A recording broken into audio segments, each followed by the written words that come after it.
اللہ رب العزت ہم سب کو آج کی اس بابرکت عظیم رات کی برکتیں، رحمتیں، عظمتیں، رفعتیں، شان نصیب فرمائے۔ سرکار کائنات علیہ الصلوۃ والتسلیمات کا ذکر پاک کسی کا محتاج نہیں ہے۔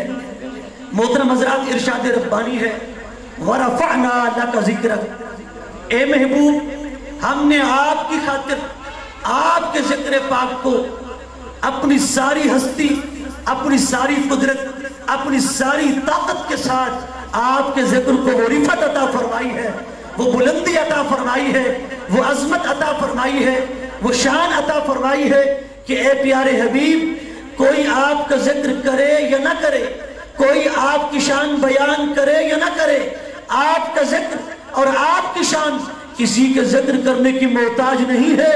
ہم ازل سے آپ کی عظمت کے جھنڈے بلند کر دیے۔ گلے پہ اثر ہے، آپ کو سمجھ آ رہا ہوگا۔ 2 پروگرام پڑھ کے آپ کے ساتھ سامنے حاضر ہوا ہوں۔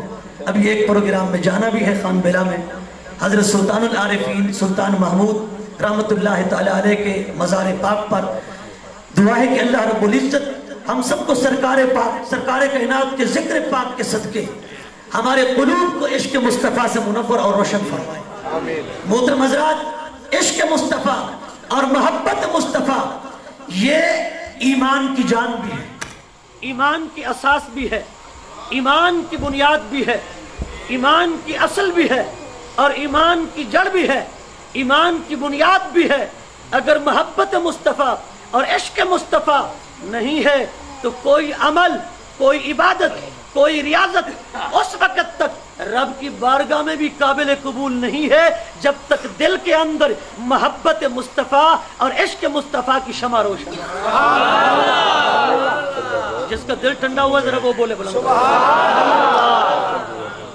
لیکن یاد رہے اللہ رب العزت ارشاد فرماتا ہے الا بذکر اللہ تطمئن القلوب، کہ تمہارے ذکر، تمہارے دل اللہ کے ذکر سے مطمئن نہیں ہوتے، اللہ کے ذکر سے سکون میں نہیں آتے، اللہ کے ذکر سے اطمینان میں نہیں آتے۔ علماء مفسرین نے لکھا کہ اس ذکر سے مراد کیا ہے۔ لوگ کہتے ہیں کہ خدا کا ذکر مصطفیٰ کے ذکر سے جدا ہے، مصطفیٰ کا ذکر خدا کے ذکر سے جدا ہے۔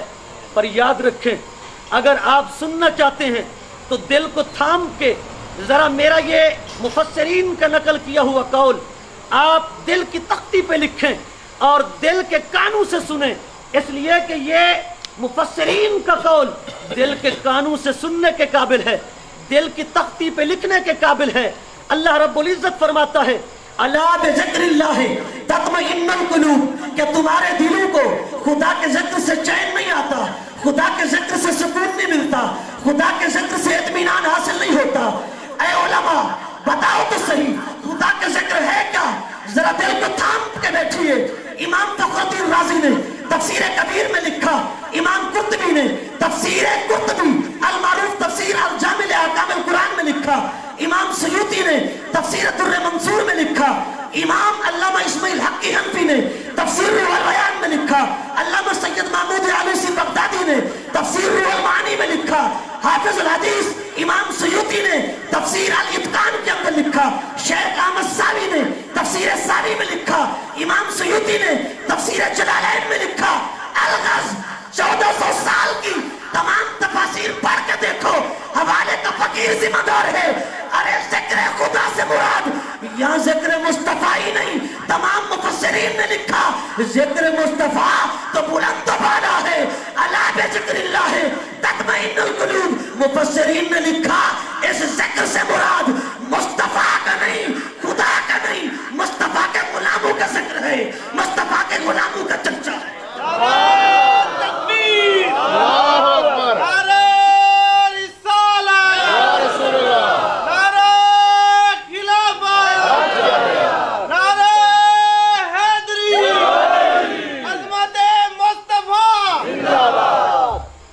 ان علماء مفسرین کے نامی اسم گرامی سینے پہ لکھیے، تفاسیر کو سینے پہ لکھیے۔ ایک حوالہ بھی اگر آپ غلط ثابت کر دیں، فقیر الحمدللہ اس کا ذمہ دار ہے، جو کہتے ہیں ذکر خدا ذکر مصطفیٰ سے جدا ہے، ذکر مصطفیٰ ذکر خدا سے جدا ہے، رب کعبہ کی قسم ذکر مصطفیٰ کی شان تو بلند والا ہے، ماوراء الورا ہے۔ ان تمام علماء مفسرین نے لکھا اپنی اپنی تفاسیر کے اندر الا بذکر اللہ، فرمایا کہ یہاں بذکر اللہ سے مراد نہ ذکر اللہ ہے نہ ذکر مصطفیٰ ہے، فرمایا اس سے مراد ذکر صحابہ ہے، اس لیے کہ صحابہ کا ذکر مصطفیٰ کا ذکر ہے۔ ارے مصطفیٰ کا ذکر خود خدا کا ذکر ہے، صحابہ کا ذکر مراد ہے۔ مجھ پہ نہیں، علماء سے پوچھ، ان مفسرین سے پوچھ کہ اس ذکر اللہ سے مراد ذکر صحابہ ہے، اور فرمایا ذکر صحابہ ذکر مصطفیٰ ہے۔ ذکر مصطفیٰ حقیقت میں ذکر خدا ہے، اسی لیے تو کہا نا من ذکرک بالرسالہ فقد ذکرنی بالربوبیہ، من ذکرک بالمحمدیہ فقد ذکرنی بالاحدیہ، من ذکرنی بالمصطفیٰیہ فقد ذکرنی بالاحدیہ۔ اے محبوب، تیرے ذکر کو میرے ذکر سے جدا کرنے والے کم از کم سنے تو صحیح، ذکر معی، جس نے تیری محمدیت کا ذکر کیا، اس نے میری احدیت کا ذکر کیا، جس نے تیری مصطفیٰیت کا ذکر کیا، اس نے میری ربوبیت کا ذکر کیا، جس نے تیری رسالت کا ذکر کیا، اس نے میری خدائی کا ذکر کیا، جس نے تیری مصطفیٰ کا ذکر کیا، اس نے میری ربوبیت کا ذکر کیا۔ اے محبوب، تیرا ذکر میرے ذکر سے جدا نہیں، میرا ذکر تیرے ذکر سے جدا نہیں۔ بخدا خدا کا یہی ہے در، بخدا خدا کا یہی ہے در، نہیں اور کوئی مکر مکر، جو وہاں سے ہو یہی آ کے ہو، جو یہاں نہیں وہ وہاں نہیں۔ اسی لیے کہا من تنبو دم تو من بودی، من تنبو دم تو من بودی، من جاشو دم تو جاشو دی، تا کسنا گوید بادزا من دیگرم تو دیگری۔ اسی لیے تو کہا نا کچھ ماننے والے، کچھ نہ ماننے والے، کچھ محبت کرنے والے، کچھ بغض رکھنے والے، کچھ چاہنے والے، کچھ نہ چاہنے والے، یہ تو ایک قاعدہ ہے، یہ تو ایک ضابطہ ہے۔ اس کائنات کے اندر رب کی ہستی سب سے بڑی ہستی ہے، اس کے بعد امام الانبیاء کی ہستی بڑی ہستی ہے، امام الانبیاء کے بعد اولو العزم رسولوں کی ہستیاں ہیں، اولو العزم رسولوں کے بعد انبیاء ہیں، انبیاء کے بعد اولیاء ہیں، اولیاء کے بعد کئی ہستیاں اس کائنات میں آئیں، پر چاہنے والے بھی تھے، نہ چاہنے والے بھی تھے۔ علماء نے اصول لکھا لکل فرعون موسیٰ لکل مبتل محق، فرمایا ہر موسیٰ کے مقابلے فرعون آتا ہے، ہر باطل والے کے مقابلے حق والا آتا ہے۔ پر یاد رکھو اس سرزمین پہ اگر حضرت ابراہیم خلیل اللہ نے قدم رکھا، ان کے مقابل نمرود بھی آیا۔ اگر اس سرزمین پہ حضرت موسیٰ کلیم اللہ نے قدم رکھا، ان کے مقابل فرعون بھی آیا۔ اگر اس سرزمین پہ امام الانبیاء نے قدم رکھا، ان کے مقابل ابو جہل ابو لہب بھی آئے۔ اس سرزمین پہ امام حسین نے قدم رکھا، ارے ان کے مقابلے یزید بھی آیا۔ مگر رب کعبہ کی قسم، نہ یزید کا وہ ستم رہا، نہ زیاد کی وہ جفا رہی، نہ یزید کا وہ ستم رہا، نہ زیاد کی وہ جفا رہی۔ راہ نام زندہ حسین کا، ارے جسے زندہ رکھتی ہے کربلا، راہ نام زندہ حسین کا جسے زندہ رکھتی ہے کربلا۔ اٹھا امام بخاری رحمت اللہ تعالیٰ علیہ کی صحیح بخاری کو، اصح الکتب بعد کتاب اللہ، بخاری کے بعد قرآن کے بعد بخاری کا درجہ، بخاری کے بعد مسلم کا درجہ، مسلم کے بعد جامع ترمذی کا درجہ، جامع ترمذی کے بعد سنن ابی داؤد کا درجہ، سنن ابی داؤد کے بعد سنن نسائی کا درجہ، سنن نسائی کے بعد سنن ابن ماجہ کا درجہ۔ سیاستہ کی 6 کتابیں سینے پہ لکھ، حوالے کا فقیر ذمہ دار، ایک حوالہ غلط ثابت کرے زبان کٹوانا شرط ہے۔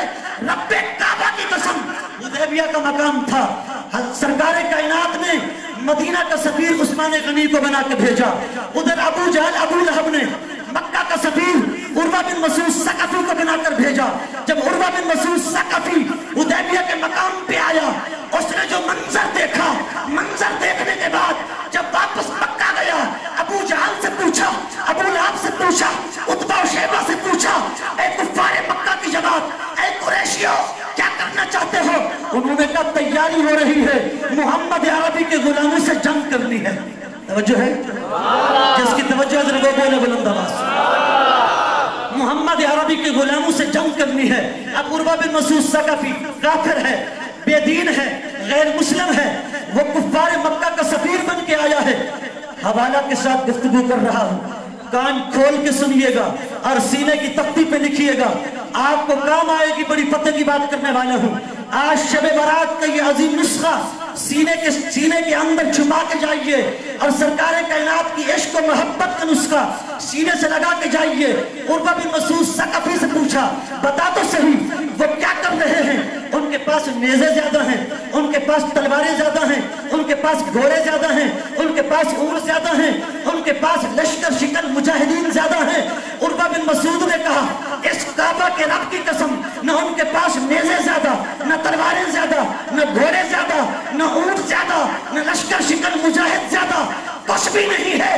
لشکر شکن مجاہد تمہارے پاس زیادہ ہیں، نیزے تمہارے پاس زیادہ ہیں، تلواریں تمہارے پاس زیادہ ہیں۔ انہوں نے کہا، پر بتا تو صحیح، سفیر ہمارا ہے، نمائندہ ہمارا ہے، بات عربی کی کرتا ہے، آخر وجہ کیا ہے؟ اس نے کہا، رب کعبہ کی قسم، میں کیسر و کسریٰ کے پاس گیا، میں نے جو کچھ وہاں دیکھا، اور محمد عربی کے غلاموں کے اندر گیا، حدیبیہ کے مقام پر گیا، پر جو کچھ یہاں دیکھ کر آیا ہوں، مجھے کیسر و کسریٰ کی درباروں میں بھی نظر نہیں آیا۔ مجھے کیسر و کسریٰ کی درباروں میں بھی نظر نہیں آیا ہے۔ انہوں نے کہا، بتا تو نے کیا دیکھا ہے؟ عروہ بن مسعود ثقفی کافر ہے، غیر مسلم ہے، وہ نقشہ کھینچتا ہے حدیبیہ کے مقام کا۔ وہ کہتا ہے، میں دیکھ کر یہ آیا ہوں کہ محمد عربی ان کا ایسا لیڈر ہے، جب وہ وضو کرتا ہے، اپنا چہرہ دھوتے ہیں، اپنے ہاتھ دھوتے ہیں، اپنے پاؤں دھوتے ہیں، وہ سارے کا سارا پانی ایک تھال کے اندر جمع ہوتا رہتا ہے۔ جب تھال کے اندر جمع ہو جاتا ہے، ان کے غلام آگے بڑھتے ہیں، وہ پانی لیتے ہیں، چہروں کو ملتے ہیں، سینے کو ملتے ہیں، کپڑے گیلے کر کر کے ایک دوسرے کے ساتھ تبرک حاصل کرتے ہیں۔ جب اپنا لعاب دان گراتے ہیں، اپنے منہ سے تھوک مبارک گراتے ہیں، صحابہ زمین پہ نہیں جانے دیتے، اپنے ہاتھوں پہ لے لیتے ہیں، چہروں کو ملتے ہیں، اپنا ناک کا، جب وہ ناک سے فرمایا کہ لعاب گراتے ہیں، وہ ناک کا لعاب بھی اپنے ہاتھوں پہ لیتے ہیں، ہاتھوں پہ لے کے چہروں پہ بل لیتے ہیں۔ فرمایا کہ وہ اشارہ کرتے ہیں، وہ باندھے ہوئے غلام کی طرح، زرخرید بندے کی طرح دوڑتے ہوئے بھاگتے چلے آتے ہیں۔ عروہ بن مسعود نے کہا، میں کیسر و کسریٰ کے درباروں میں گیا، بڑے بڑے شاہان وقت کی درباروں میں گیا، بڑے بڑے بادشاہوں کے پاس گیا، بڑے بڑے لیڈروں کی درباروں میں گیا، رب کعبہ کی قسم، اتنا ادب، اتنی محبت، اتنا عشق، اتنا احترام میں کسی لیڈر کی قوم کو کرتا نہیں دیکھا ہے جو ادب و احترام محمد عربی کے غلاموں کو محمد عربی کا کرتے دیکھا ہے۔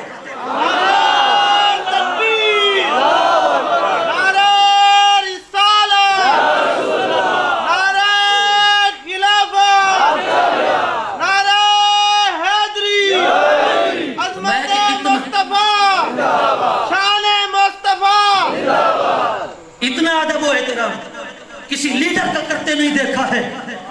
قوم کے بڑے بڑے لیڈروں کے پاس گیا ہوں، مگر اتنا ادب کسی لیڈر کی قوم نہیں کرتی ہے اپنے رہنما کا، اپنے پیشوا کا۔ جتنا ادب و احترام محمد عربی کے غلام اپنے آقا کا کرتے ہیں، لعاب دان زمین پہ نہیں جانے دیتے، ہاتھوں پہ لے لیتے ہیں، ان کے غسالہ مبارک چہروں کو ملتے ہیں، سینوں کو ملتے ہیں۔ ارے اس سے پتا چلا بزرگوں کے تبرکات سینے سے لگانا نبی کے غلاموں کی سنت ہے، نبی کے صحابہ کی سنت ہے۔ بزرگوں کے تبرکات ضائع نہیں کیے جاتے، سینے سے لگائے جاتے ہیں، سینے سے لگائے جاتے ہیں، ماتھے پہ رکھے جاتے ہیں اور منہ سے چومے جاتے ہیں۔ صحابہ کرام رضوان اللہ تعالی علیہم اجمعین کے ادب کو دیکھ کر عروہ بن مسعود ثقفی کافر ہے۔ رب کعبہ کی قسم، میں آپ سے پوچھنا چاہتا ہوں، دل پہ ہاتھ رکھ کے ذرا بتانا، کیا صحابہ کوئی بد عمل تھے؟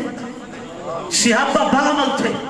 صحابہ کی سیرت مصطفیٰ پر، اطاعت مصطفیٰ پر، اتباع مصطفیٰ پر، تابعداری مصطفیٰ پر قربان چاہیے۔ وہ تو ایک ایک عمل حرز جان سمجھتے تھے، اپنی جان کا حصہ سمجھتے تھے۔ مغز قرآن، روح ایمان، جان دین، قصد حب رحمت للعالمین، صحابہ کا یہ جذبہ تھا۔ سرکار نے صوم وصال رکھا، صحابہ نے بھی صوم وصال رکھا۔ صوم وصال کیا؟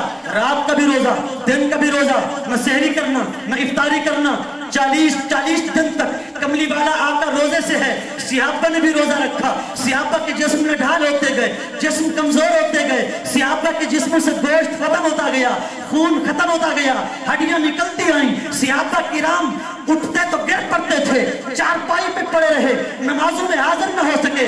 امام الانبیاء نے پوچھا اے صحابہ بتاؤ تو صحیح، فلاں صحابی نماز میں نہیں آ رہے، فلاں صحابی نہیں آ رہے، آخر وجہ کیا ہے؟ انہوں نے عرض کی اے آقا آپ نے صوم وصال رکھا ہے، انہوں نے بھی صوم وصال رکھنا شروع کر دیا ہے، پر ان کے جسم کمزور ہو گئے، گوشت ختم ہو گیا، خون ختم ہو گیا، ہڈیوں کا ڈھانچہ بن گئے۔ بخاری کی حدیث، مسلم کی حدیث، جامع ترمذی کے اندر ہے، سنن ابن ماجہ کے اندر ہے، سنن ابی داؤد کے اندر ہے، سنن نسائی کے اندر ہے۔ سارے محدثین نے لکھا، امام الانبیاء نے فرمایا سب کو جمع کرو، خطبہ ارشاد فرمایا اے صحابہ بے شک تم میرے ایک ایک عمل کو، ایک ایک قول کو، ایک ایک فعل کو ایمان کا حصہ جانتے ہو، پر رب کعبہ کی قسم ایکم مثلی، بتاؤ تو صحیح تم میں سے کون ہے جو مصطفیٰ کی مثل ہو سکے؟ توجہ ہے؟ جس کو جملہ سمجھ آیا ذرا وہ بولے بلند آواز سے۔ بخاری مسلم دیش کے نبی جو پڑھاتے ہیں بخاری، آتا ہے بخار ان کو، بخاری نہیں آتی، اصح الکتب بعد کتاب اللہ۔ ارے بخاری تو عظمت مصطفیٰ کے جھنڈے لہرا رہی ہے، بخاری تو شان مصطفیٰ بتا رہی ہے، بخاری تو مقام مصطفیٰ بتا رہی ہے۔ اس لیے تو ڈاکٹر علامہ اقبال نے کہا درد لے مسلم مقام مصطفیٰ، آب روئے ناز نام مصطفیٰ۔ فرمایا کہ سب کچھ اگر ملا ہے اس کائنات میں تو عظمت مصطفیٰ کے صدقے ملا ہے، مقام مصطفیٰ کے صدقے ملا ہے۔ اس لیے فرمایا سرکار کائنات امام الانبیاء علیہ تحیۃ والثناء نے ایکم مثلی، اے صحابہ کون ہے تم میں سے جو مصطفیٰ کی مثل ہو سکے؟ کون ہے تم میں سے جو مصطفیٰ کی مثل ہو سکے؟ سرکار کائنات نے فرمایا اے صحابہ صدیق اکبر بھی ہے، فاروق اعظم بھی ہے، عثمان غنی بھی ہے، حیدر کرار بھی ہے۔ سرکار نے فرمایا تم میں سے کوئی بھی مجھ مصطفیٰ کی مثل نہیں ہو سکتا ہے۔ توجہ ہے؟ صحابہ کو میرے آقا نے فرمایا، سرکار کائنات فرماتے ہیں تم اے میرے امتیوں قیامت تک آنے والے امتی، قیامت تک آنے والے، فرمایا کہ تم احد پہاڑ حاجی جانتے ہیں۔